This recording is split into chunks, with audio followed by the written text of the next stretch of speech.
നമസ്കാരം. തകർക്കപ്പെട്ട ക്ഷേത്രങ്ങൾ പരമ്പരയുടെ പുതിയ അധ്യായത്തിലേക്ക് എല്ലാവർക്കും സ്വാഗതം. ഇന്ന് തികച്ചും വ്യത്യസ്തമായ ഒരു എപ്പിസോഡാണ് നിങ്ങളുടെ മുമ്പാകെ ഞങ്ങൾ കാഴ്ചവെക്കുന്നത്. മണ്ണാർക്കാട് താലൂക്കിൽ അലനല്ലൂർ വില്ലേജിൽ എടപ്പലം മഹാവിഷ്ണു ക്ഷേത്രം തകർക്കപ്പെട്ട ഒരു ക്ഷേത്രമാണ്. 900-ലേറെ വർഷം പഴക്കമുള്ള ഒരു ക്ഷേത്രം. ആ ക്ഷേത്രം പൂർണ്ണമായും തകർന്നു കിടക്കുകയാണ്. ആ ക്ഷേത്രത്തോടനുബന്ധമായി ഒരു തറവാടുമുണ്ട്. ആ ക്ഷേത്രവും തറവാടും തമ്മിൽ അഭേദ്യമായ ഒരു ബന്ധമുണ്ട്. ആ ബന്ധം എന്താണ്? ആ ക്ഷേത്രം എങ്ങനെ തകർന്നു? ഈ തറവാട് എന്താണ്? ഏത് രീതിയിലാണ് അതിൻ്റെ പഴയ കാലം എന്നെല്ലാം നമുക്ക് ഇവിടെ വന്ന് ചോദിച്ചു നോക്കാം. ഇവിടെ ഇപ്പോൾ തറവാട്ടിലൊരു കാരണവരെന്ന് പറയുന്നത് ശ്രീവള്ളിയമ്മയാണ്. നമുക്ക് ശ്രീവള്ളിയമ്മയെ ഒന്ന് കാണാം. ഞാൻ ശ്രീവള്ളിയമ്മയെ കാണാൻ വേണ്ടി പോവുകയാണ്. ശ്രീവള്ളിയമ്മയിലൂടെ നമുക്ക് ഈ ക്ഷേത്രത്തെക്കുറിച്ചും ഈ തറവാടിനെക്കുറിച്ചും നമുക്ക് മനസ്സിലാക്കാം.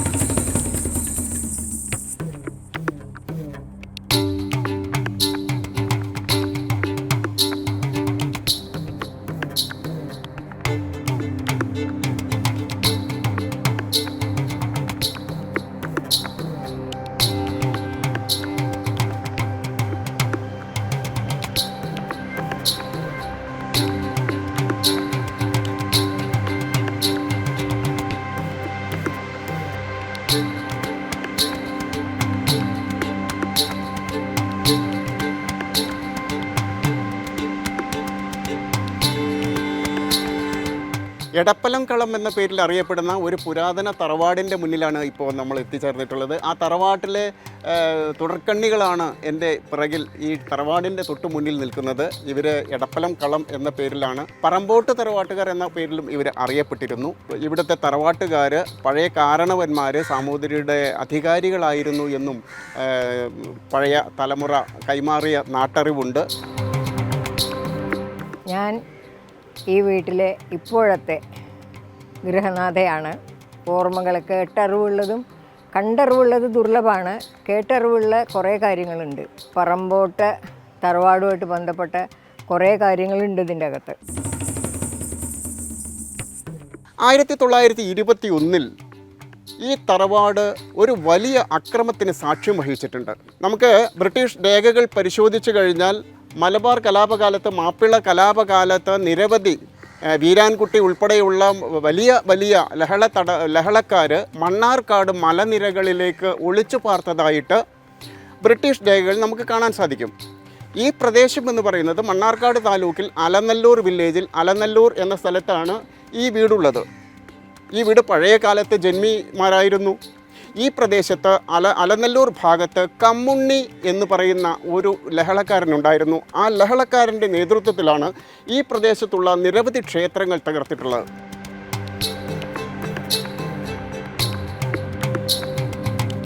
പ്രശ്നം വെച്ച് നോക്കിയപ്പോൾ അതിൽ കണ്ട ഒരു കാര്യം, ഇത് വളരെ അശുദ്ധിയായിട്ടുണ്ട്. ബ്രാഹ്മണ ഹത്യ ആ അമ്പലത്തിൻ്റെ അകത്ത് നടന്നിട്ടുണ്ട്. തറപ്പിച്ച് പറഞ്ഞു വരും 2-3 ആൾക്കാരും. അപ്പം അതിപ്പോൾ എന്താണ് എന്നിങ്ങനെ ചിന്തിച്ചു. എനിക്കൊന്നും അത്ര അറിയില്ലായിരുന്നു അതിനെ പറ്റിയിട്ട്. പക്ഷേ ഈ പറമ്പോട്ട തറവാട്ടിലെ അമ്മിണി അമ്മ എന്ന് പറയുന്ന ഒരു വല്യമ്മയുടെ അമ്മ പറഞ്ഞ് കേട്ട കാര്യങ്ങൾ അവർ പറഞ്ഞു. വാസ്തവമാണ്, ബ്രാഹ്മണ ഹത്യ നടന്നിട്ടുണ്ട്. ഇതെങ്ങനെ തകർന്നു എന്നുള്ളതിനുള്ള ഉത്തരം അപ്പോഴേ കിട്ടിയിട്ടുള്ളൂ. ശരിക്ക് അതുണ്ടായത് ലഹളക്കാലത്ത് ഇത് വന്നു. ഈ വീട്ടിലത്തെ സ്ത്രീകളെയും കുട്ടികളെയൊക്കെ ഇവിടുന്ന് മാറ്റിത്തറ. ഈ ജന്മി തറവാട്ടിൽ നിരവധി മാപ്പിള കുടിയാന്മാരും ഉണ്ടായിരുന്നു. ഇവിടെയുള്ള ഈ തറവാട്ടിലേക്ക് ലഹളക്കാർ കയറി വരുമെന്നും ഈ ലഹളക്കാർ ആക്രമിക്കപ്പെടുമെന്നും ഇവിടെയുള്ള കാരണവന്മാർക്ക് ഒരു തോന്നലുണ്ടായതിനെ തുടർന്ന് ഇവിടെയുള്ള സ്ത്രീകളെയൊക്കെ മറ്റുള്ള സ്ഥലങ്ങളിലേക്ക് മാറ്റിപ്പാർപ്പിച്ചു. മാത്രമല്ല, ഇവിടെ കാവലിരുന്നത് മുസ്ലിം കുടിയാന്മാരായിരുന്നു. ലഹളക്കാർ വരുമ്പോൾ അവരെ തടയാനും ഈ തറവാടിനെ സംരക്ഷിക്കാനും മാപ്പിള കുടിയാന്മാരാണ് ഈ തറവാടിന് കാവലിരുന്നിരുന്നത്. അവർ പ്രതീക്ഷിച്ചതുപോലെ ആ വഴിയിലൂടെ ലഹളക്കാർ കടന്നു വരികയും ഇവിടെ നിന്നും കുടിയാന്മാർ നേരെ കയറി ചെന്ന് അവരെ വെച്ച് തടയുകയുമാണ് ഉണ്ടായത്. ഈ തറവാടിനെ ആക്രമിക്കാൻ ഞങ്ങൾ സമ്മതിക്കില്ല എന്ന് പറഞ്ഞ് കമ്മുണ്ണിയുടെ നേതൃത്വത്തിലുള്ള മാപ്പിള ലഹളക്കാരെ തിരിച്ചയച്ചു. ഇങ്ങനെ തിരിഞ്ഞു പോകുമ്പോഴാണ് അവർ ഇടതുവശത്ത് ആ ക്ഷേത്രം കാണുന്നത്. ഇവിടെയുള്ള അലനല്ലൂർ എടപ്പലം മഹാവിഷ്ണു ക്ഷേത്രം കാണുന്നത്.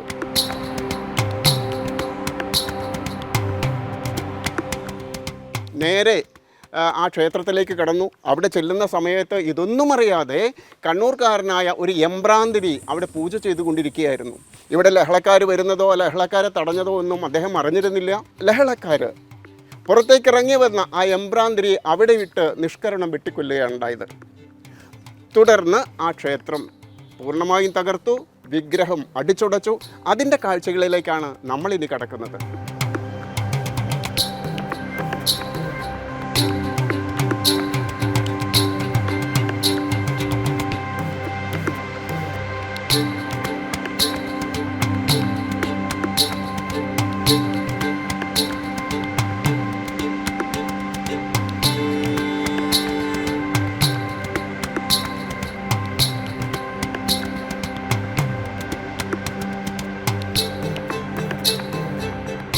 ഒമ്പത് നൂറ്റാണ്ടിലേറെ പഴക്കമുള്ള തകർക്കപ്പെട്ട ഒരു മഹാക്ഷേത്രത്തിൻ്റെ മുന്നിലാണ് നമ്മൾ എത്തിയിരിക്കുന്നത്. എടപ്പലം മഹാവിഷ്ണു ക്ഷേത്രം, അലനല്ലൂർ വില്ലേജിലുള്ള എടപ്പലം മഹാവിഷ്ണു ക്ഷേത്രമാണിത്.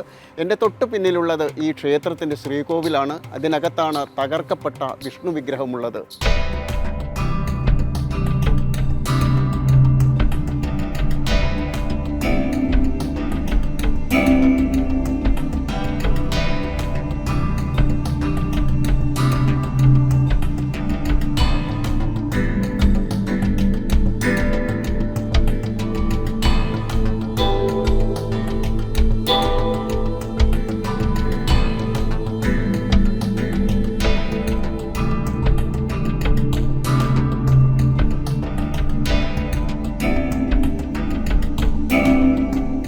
ശ്രീലകത്തുള്ളത് 3 അടിയോളം ഉയരമുള്ള വിഗ്രഹമാണ്. ആ വിഗ്രഹം പീഠത്തിലാണ് പ്രതിഷ്ഠിച്ചു വച്ചിരിക്കുന്നത്. നമുക്ക് ആ വിഗ്രഹം ഒന്ന് കണ്ടാൽ ആ ദയനീയത, 1921 സെപ്റ്റംബർ മാസത്തിൽ നടന്ന ആ ക്രൂരതയുടെ അടയാളം പേറി നിൽക്കുന്ന, നമ്മുടെ ധമനികളെ മരവിപ്പിക്കുന്ന, കണ്ണുകളെ ഈറനണിയിക്കുന്ന കാഴ്ചയാണ് ഇനി നമുക്ക് കാണാൻ സാധിക്കുക. ആ വിഗ്രഹത്തിൻ്റെ കഴുത്ത് മുറിച്ചിട്ട് രീതിയിലാണ് അത് ഒട്ടിച്ചു വെച്ചിരിക്കുകയാണ്, അതിൻ്റെ മേലെ വെച്ചിരിക്കുകയാണ്. അതുപോലെ തന്നെ ഒരു കൈ അടിച്ചൊടിച്ചിരിക്കുന്നു, പാദം അടിച്ചൊടിച്ചിരിക്കുന്നു. ഇതെല്ലാം ഒരു വലിയ കല്ലിൻ്റെ മീതെ ഈ കമ്മിറ്റിയുടെ ആളുകൾ ചാരി വെച്ചതാണ്. ശ്രീവള്ളി അമ്മയെ പോലുള്ള ആളുകളെല്ലാവരും ചേർന്ന് ചാരി വെച്ചതാണ്. ക്ഷേത്രത്തിൻ്റേതായിട്ടുള്ള ഒരു ഇതിലേക്ക് ഇപ്പോഴും വന്നിട്ടില്ല. കാര്യം ഭഗവാൻ ദയനീയ അവസ്ഥയിലായിരിക്കണത്. ഭഗവാന് ഒരു കൈയില്ല, കൈ കാണാനേ ഇല്ല, ചിലപ്പോൾ അവിടെ എവിടെയും കിടക്കേണ്ടിയിരിക്കും. ഒരു കൈയില്ല, തല വേറെയാണ്. അതിങ്ങനെ എടുത്ത് അവിടെ വെച്ചിരിക്കുക. ഉടൽ 3 കഷ്ണമാണ്. അത് ബാക്കിൽ കല്ലൊക്കെ വെച്ചിട്ടാണ് ഞങ്ങൾ അതിനെ ചാരി വെച്ചിട്ടുള്ളത്. അങ്ങനെയാണ് ഇപ്പോൾ പൂജ നടക്കുന്നത്.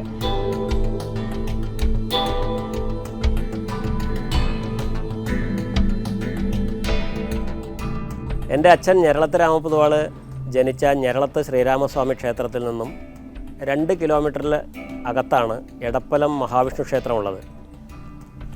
ഞാൻ ജോലി ചെയ്യുന്ന സമയത്ത് എൻ്റെ സഹപ്രവർത്തകയായിരുന്നു ഈ തറവാട്ടിലെ മായ ടീച്ചർ. മായ ടീച്ചർ പറഞ്ഞാണ് ഈ ക്ഷേത്രം ഇങ്ങനെ തകർന്ന് കിടക്കുന്നതായിട്ട് ഞാൻ അറിയുന്നത്. അപ്പോൾ ഒരു പരമ്പരാഗത ശൈലിയിലുള്ള ഒരു ജീർണോദ്ധാരണ പ്രവർത്തനം കൊണ്ട് ഇനിയുള്ള കാലത്ത് ക്ഷേത്രങ്ങളെ പുനരുദ്ധരിക്കുക എന്ന് പറയുന്നത് അത്ര എളുപ്പമല്ല.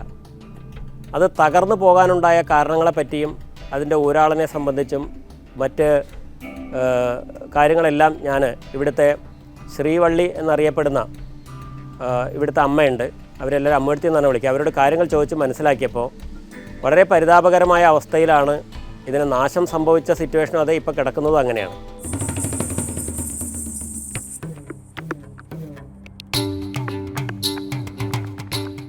ഇത് തകർന്ന് കിടക്കുന്ന ഈ അമ്പലമാണ് ഞാനൊക്കെ കല്യാണം കഴിഞ്ഞ് എന്ന് വെച്ചാൽ 62 കല്യാണം കഴിഞ്ഞ് ഇവിടെ വന്ന ആ കാലം മുതൽക്ക് തന്നെ ഈ അമ്പലം തകർന്നിട്ടാണ് കിടക്കുന്നത്. പക്ഷേ അതിന് ശേഷം 1-2 തവണ അതൊന്ന് ശരിയാക്കാൻ വേണ്ടിയുള്ള ശ്രമം നടന്നു എങ്കിലും അത് നടപ്പിലായില്ല.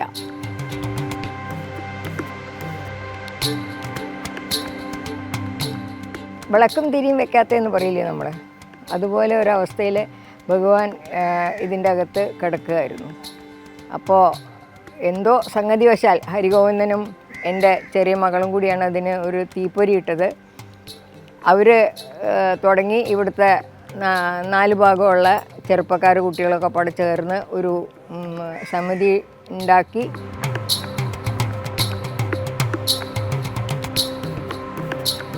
അപ്പോൾ ഇവരുടെ ഈ കുടുംബം എന്ന് പറയുന്നത് മാരാർജി, പരമേശ്വർജി പോലുള്ള വലിയ വലിയ വ്യക്തിത്വങ്ങൾ വന്ന് താമസിച്ച തറവാട്ടിൻ്റെ പറമ്പിലാണ് ഈ ക്ഷേത്രമുള്ളത്. എന്നാൽ എടപ്പലം എന്ന് പറയുന്നത് ഈ പ്രദേശത്തിൻ്റെ ആകെ തന്നെയുള്ളൊരു പേരാണ്, ഒരു കുടുംബ പേരല്ല. ഈ വീട്ടുകാരാണ് ഈ പറഞ്ഞ ശ്രീവള്ളിയെടുത്തിയുടെ ഭർത്താവിൻ്റെ കുടുംബത്തിൽപ്പെട്ട ആളുകളാണ് ഗുരുവായൂരിലെ 30 ദിവസം നീണ്ടുനിൽക്കുന്ന ഏകാദശി കാലത്തെ ആദ്യത്തെ വിളക്ക് കഴിക്കുന്നത് ഇപ്പോഴും ഈ കുടുംബമാണ്.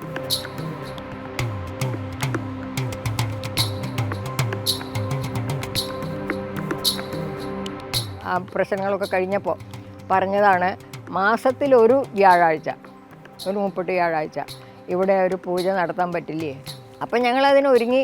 അതിൻ്റെ ശേഷം ഇപ്പോൾ ആ പൂജ മുടങ്ങാണ്ട് നടക്കുന്നുണ്ട്. ദിവസേന കാണണം. എന്നെ സംബന്ധിച്ച് ധർമ്മസങ്കടം അതാണ്. ഈ ഭഗവാനെ ഈ രൂപത്തിൽ ദിവസേന കാണണ്ടേ. തല ഇല്ലാണ്ട്, ഒരു കൈയില്ലാണ്ട്, തല ശരിക്കില്ലാണ്ട്, പീഠമൊക്കെ ഉണ്ട്, ഒരു തകരാറും ഇല്ല പറഞ്ഞു. തീപ്പൊരി കിടക്കണ മനി ഭഗവാൻ കിടക്കുന്നുണ്ട്, അതാ പറഞ്ഞു. അവിടെ ഉണ്ട്, ശ്രേയസ് ഉണ്ട്, പോയിട്ടില്ല. അപ്പോൾ അത് നമ്മൾ ഉണർത്തിയെടുക്കണം എന്നാണ് അവർ പറയുന്നത്. ഉണർത്തിയെടുക്കണം എന്നെങ്കിൽ അതിനോടനുബന്ധിച്ച് കാര്യങ്ങളൊക്കെ നടക്കണ്ടേ.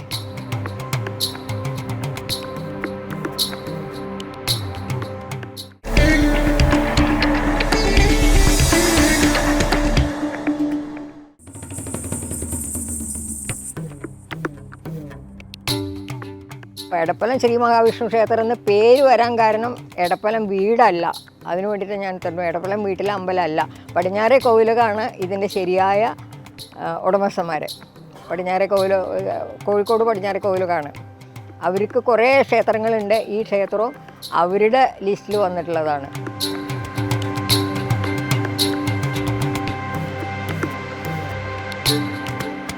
പടിഞ്ഞാട്ട് തിരിഞ്ഞിരിക്കുന്ന ഭഗവാൻ വളരെ ശക്തിയുള്ളതാണെന്നാണ് കണ്ടിട്ടുള്ളത്. പ്രശ്നമൊക്കെ വെച്ചപ്പോൾ പറഞ്ഞു വളരെ ശക്തിയുള്ള ഭഗവാനാണ്. അപ്പോൾ അത് ശരിയായി വന്നാൽ ഈ പ്രദേശവും ഈ പ്രദേശത്തിൻ്റെ 4 ഭാഗമുള്ളവർക്കും ഇതിനോട് ബന്ധപ്പെട്ട എല്ലാവർക്കും അതിൻ്റെ ഗുണം കിട്ടുമെന്നുള്ളത് യാതൊരു സംശയമില്ലാത്ത കാര്യമാണ്.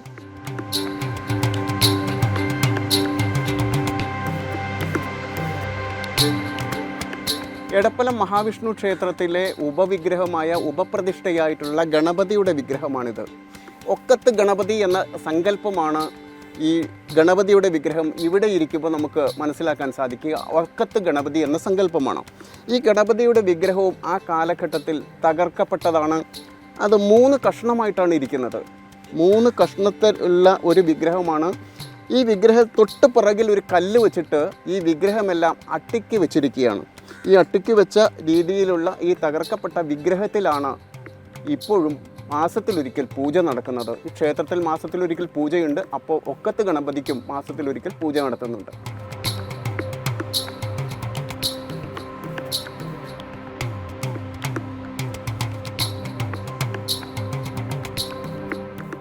എന്നെ സംബന്ധിച്ച് ഞാൻ ദിവസവും രാവിലെ പോവും, കുളിച്ച് വന്നിട്ട് അതിൻ്റെ ഉള്ളിൽ ഒരു ചരാതിൽ വിളക്ക് കത്തിച്ചേക്കും. ഒരു പിടി തുളസിപ്പൂവ് എടുത്ത് കാക്കിൽ വയ്ക്കും.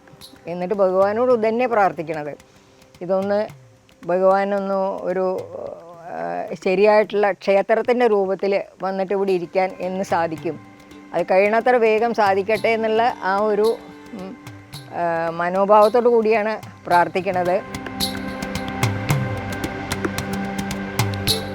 കഴിഞ്ഞ 100 വർഷമായി ഈ ക്ഷേത്രം ഈ രീതിയിലാണ് കിടക്കുന്നത്.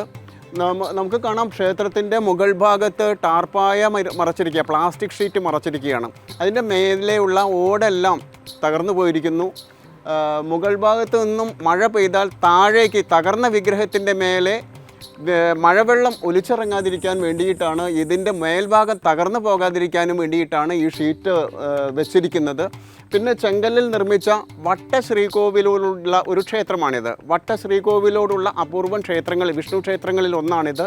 മാത്രമല്ല ഈ ക്ഷേത്രത്തിൻ്റെ ശ്രീകോവിലിൻ്റെ ആ വാതിൽ അത് തകർത്തിരിക്കുകയാണ്. അത് തകർത്തിരിക്കുന്നു. അതിന് പകരം പട്ടികളൊന്നും കടക്കാതിരിക്കാൻ വേണ്ടി ഈ കമ്മിറ്റിക്കാർ തൽക്കാലത്തേക്ക് ഒന്ന് വെച്ചിരിക്കുകയാണ്. പിന്നെ സോപാനം തകർത്തിട്ടുണ്ട്. സോപാനം നമുക്കിവിടെ കാണാൻ സാധിക്കില്ല.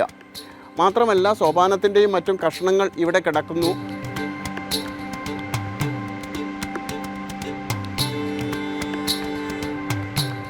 ഈ കാണുന്നത് അക്കാലത്തെ തകർക്കപ്പെട്ട നമസ്കാര മണ്ഡപത്തിൻ്റെ തറയാണ്. നമസ്കാര മണ്ഡപത്തിൻ്റെ തൂണും മറ്റുമുണ്ട്, എവിടെ കിടക്കുന്നതെന്ന് അറിയില്ല. അതുപോലെ തന്നെ ഈ കാണുന്നത് മുഖമണ്ഡപമാണ് നമ്മൾ ഈ കാണുന്നത്. തൊട്ട് ഇപ്പുറത്ത് കാണുന്നത് ചുറ്റമ്പലത്തിൻ്റെ തറയാണ്, അസ്ഥിവാരമാണ്. പഴയകാലത്ത് തറ മാത്രമേ ഉള്ളൂ, അതിൻ്റെ മേലുള്ളതൊക്കെ ആ കാലഘട്ടത്തിൽ തകർത്തതാണ്. ആകെ പൂർണ്ണമായും അടിച്ചുടച്ച ഒരു ക്ഷേത്രമാണ്. ഇതിനകത്ത് വളരെ ശക്തമായ ചൈതന്യമുള്ള ഒരു വിഷ്ണു വിഗ്രഹമാണ് എന്ന് ഉള്ളതിൻ്റെ ഒന്നാമത്തെ തെളിവ് എന്ന് പറയുന്നത് നമ്മുടെ വിശ്വാസപ്രകാരം. നോക്കൂ, ഈ ക്ഷേത്രത്തിൻ്റെ മുറ്റത്ത് നിറയെ കൃഷ്ണതുളസിയാണ് വളർന്നു നിൽക്കുന്നത്. ഈ കൃഷ്ണതുളസി ഇങ്ങനെ വളർന്നു നിൽക്കുന്ന ഈ ഒരു കാഴ്ചയ്ക്ക് പിന്നിൽ ഒരു വിശ്വാസമുണ്ട്. കൃഷ്ണതുളസിയെ സാക്ഷിയാക്കിക്കൊണ്ട് ഒരു പ്രതീക്ഷയോടെയാണ് ഇവിടെയുള്ള ഭക്തജനങ്ങൾ കാത്തു നിൽക്കുന്നത്. ഈ ക്ഷേത്രം വൈകാതെ വളരെ നല്ല രീതിയിൽ പുനരുദ്ധാരണം ചെയ്യും എന്ന് നമുക്ക് പ്രതീക്ഷിക്കാം.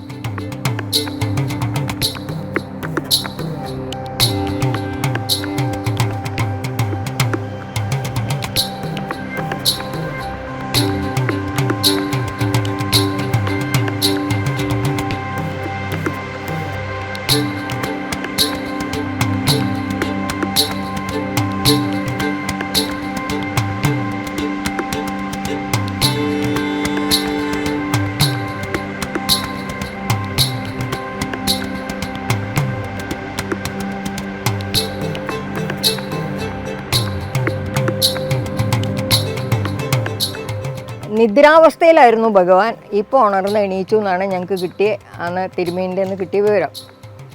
അപ്പോൾ പറഞ്ഞ് നിദ്രാവസ്ഥയിലായിരുന്ന ഭഗവാൻ ഉണർന്ന് എണീറ്റിട്ടുണ്ട്, എന്നെ കാണുന്നില്ല എന്ന് ചോദിക്കുന്നുണ്ട്. അപ്പോൾ നിങ്ങൾ ചെയ്യണം, പറ്റാവുന്ന അത്ര ചെയ്യണം എന്ന് പറഞ്ഞപ്പോൾ ഇത് മാത്രമേ ഇപ്പോൾ പറ്റാവുന്ന അത്രേ പറഞ്ഞിട്ട് ഞങ്ങൾക്ക് ചെയ്യാൻ പറ്റിയിട്ടുള്ളൂ.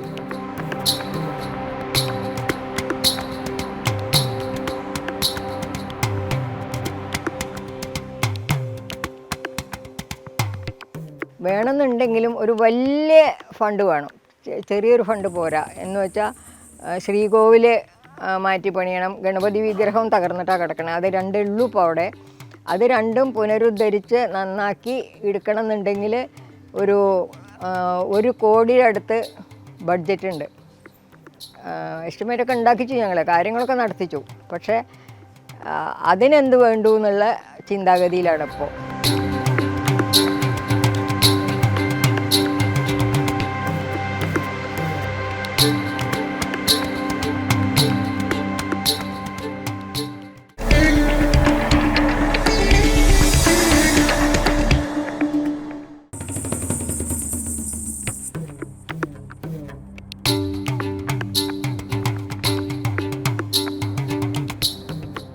എടപ്പലം മഹാവിഷ്ണു ക്ഷേത്രത്തിൻ്റെ ഒരു പ്രത്യേകത കൂടി, ഒരു വിശേഷം കൂടി ഞാൻ നിങ്ങളെ കാണിക്കുകയാണ്.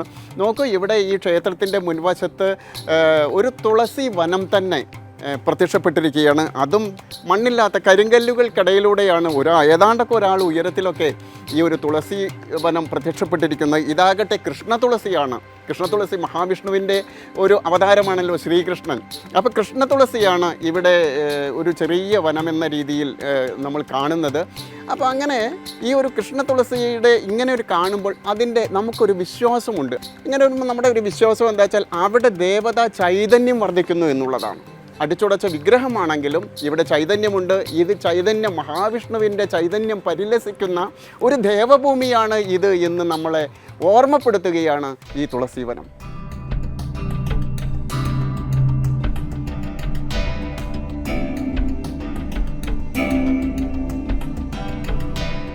ഈ ക്ഷേത്രത്തെ നവീകരിക്കുന്നതിന് വേണ്ടി ഇവിടെ ഒരു കൂട്ടായ്മ രൂപപ്പെടുത്താനും അവരത് കഴിഞ്ഞ 2 വർഷത്തോളമായി ആവുന്നത്ര കാര്യങ്ങൾ ചെയ്യാനും തുടങ്ങിയിട്ടുണ്ട്. പക്ഷേ ഒരു ക്ഷേത്രത്തിൻ്റെ നവീകരണം ഒരു വീടുണ്ടാക്കി കൊടുക്കുന്ന പോലെ, ഒരു അംഗനവാടി ഉണ്ടാക്കി കൊടുക്കുന്ന പോലെ എളുപ്പമല്ല എന്ന് നമുക്കറിയാം. മാത്രമല്ല പരിസരങ്ങളിൽ ധാരാളം ക്ഷേത്രമുണ്ട്. അതുകൊണ്ട് തന്നെ ദേവസ്വം ബോർഡുമായി ബന്ധപ്പെട്ട് ഈ ക്ഷേത്രത്തിൻ്റെ ഭാഗത്തേക്ക് യാതൊരു തരത്തിലുള്ള ആനുകൂല്യങ്ങളും ഇതുവരെയും വന്നിട്ടില്ല. HRNC ബോർഡ് പണ്ട് എടുത്തിട്ടുണ്ട്, രേഖയുണ്ട് ഞങ്ങളുടെ കയ്യിൽ. HRNC ബോർഡിൻ്റെ കീഴിലായിരുന്നു ഒരു കാലത്ത്. അത് കഴിഞ്ഞ് മലബാർ ദേവസ്വം ബോർഡ് വന്നപ്പോൾ അവരുടെ ലിസ്റ്റിൽ പെട്ടു. അത് കാരണം ഞങ്ങൾക്കിപ്പോൾ ആകെ വിഷമാവസ്ഥയിലാണ് ശരിക്കും പറഞ്ഞാൽ. എന്ന് പറഞ്ഞാൽ ഈ മലബാർ ദേവസ്വം ബോർഡിനോട് നേരിട്ട് തന്നെ സംസാരിച്ചു അതിനെ പറ്റിയിട്ട്. പക്ഷേ ഒരു സഹായം ഇല്ലയെന്ന് മാത്രമല്ല മറ്റ് സഹായങ്ങൾ തടയപ്പെടുന്നു. ബോർഡിൻ്റെ കീഴിലുള്ള അമ്പലങ്ങൾ ആണെങ്കിൽ ഞങ്ങൾ എടുക്കില്ല. ട്രസ്റ്റുകൾ പലതും ഞങ്ങൾ നോക്കി. അപ്പോൾ അവർക്കൊക്കെ ഒറ്റ അഭിപ്രായമേ ഉള്ളൂ, ഇത് ലിസ്റ്റിൽ വന്നിരിക്കണു, മലബാർ ദേവസ്വം ബോർഡ് അവർ ചെയ്യട്ടെ, ഞങ്ങൾക്ക് ചെയ്യാൻ ബുദ്ധിമുട്ടുണ്ട്. അപ്പോൾ എന്തെങ്കിലും സഹായം തരാമെന്ന് പറഞ്ഞവരുടെ വാങ്ങാനും നിവൃത്തിയില്ല, മറ്റ് സഹായങ്ങളൊന്നും ഞങ്ങൾക്ക് ലഭിക്കണമില്ല. ആ ഒരു അവസ്ഥയിലാണ് ഇപ്പോൾ ഇരിക്കുന്നത്.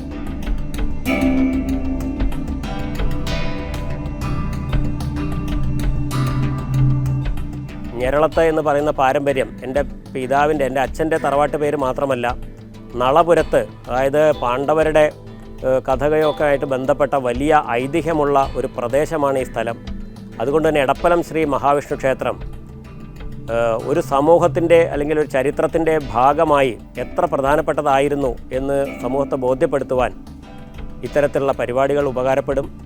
എടപ്പലം മഹാവിഷ്ണു ക്ഷേത്രത്തിനെ ലോകം മുഴുവനുമുള്ള എടപ്പലം സ്വദേശികൾ ശ്രദ്ധിക്കപ്പെടട്ടെ.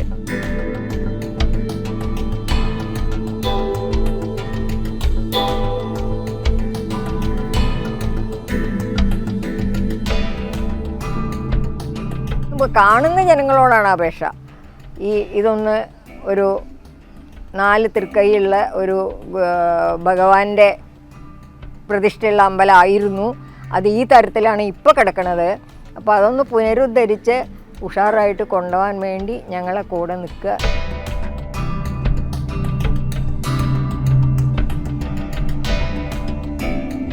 അങ്ങനെ എടപ്പലം മഹാവിഷ്ണു ക്ഷേത്രത്തിൻ്റെ ചരിത്രവും വർത്തമാനകാലവും ഒക്കെ നമ്മൾ കണ്ടു. കേരളത്തിൻ്റെ പല ഭാഗത്തും ഇതുപോലെ തകർക്കപ്പെട്ട നിരവധി ക്ഷേത്രങ്ങളുണ്ട്. ആ ക്ഷേത്രങ്ങളിലൂടെ എല്ലാം ഞങ്ങൾ സഞ്ചരിച്ച് നിങ്ങളുടെ മുമ്പാകെ ഓരോ അധ്യായങ്ങളായി അവതരിപ്പിക്കുന്നതാണ്. മറ്റൊരു ക്ഷേത്രത്തിൻ്റെ വിശേഷങ്ങളുമായി വീണ്ടും കാണാം. അതുവരേക്ക് നമസ്കാരം.